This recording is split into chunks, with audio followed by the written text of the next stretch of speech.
10 years ago, upon entering the U.S. military academy at West Point, Captain Simratpal Singh took off his turban and shaved off his beard, thinking he could not serve in the U.S. military while keeping articles of his Sikh religion. That day, the young cadet vowed he would find a way to come back to his faith. It was an excruciating experience, an excruciating decision to make, and I guess the only way that I could justify it then was that promise that I made to myself. And to be honest with you, I wouldn't want any kid to have to go through that. A decade later, the now captain in the U.S. Army Corps of Engineers, Army Ranger, and Bronze Star Medal recipient has regrown his beard and proudly wears a turban after receiving a religious accommodation from the military in March. 10 years later, to have that promise fulfilled, to be true to myself, it was a pretty extraordinary feeling.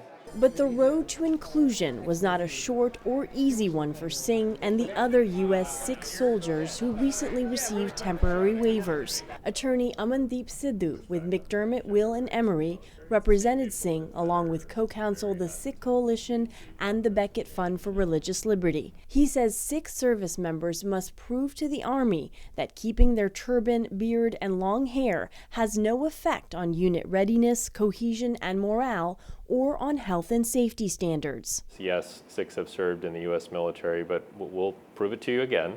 And these guys will deploy to Afghanistan, and they will seal their gas masks, and they will wear helmets, and they will wear a camouflage turban when it's necessary to match their uniform. While the temporary waivers represent progress, co-counsel Baxter says the onus of inclusion should rest on the Army and not the individual soldier. Whenever the Army's had to expand to include minorities or women or others, you don't say, well, let's see if this upsets the soldiers. You tell the other soldiers to get in line and respect all Americans and their willingness to serve.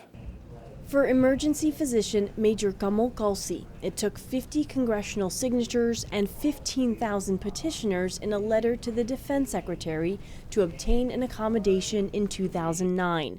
He received a Bronze Star Medal for his service in Afghanistan for treating dozens of fellow soldiers and civilians wounded in the fighting. When a soldier came to me and they were shot and they were bleeding, or an IED blew up and they had an amputated arm or leg and I had to take care of them, they never said, hey, what religion are you?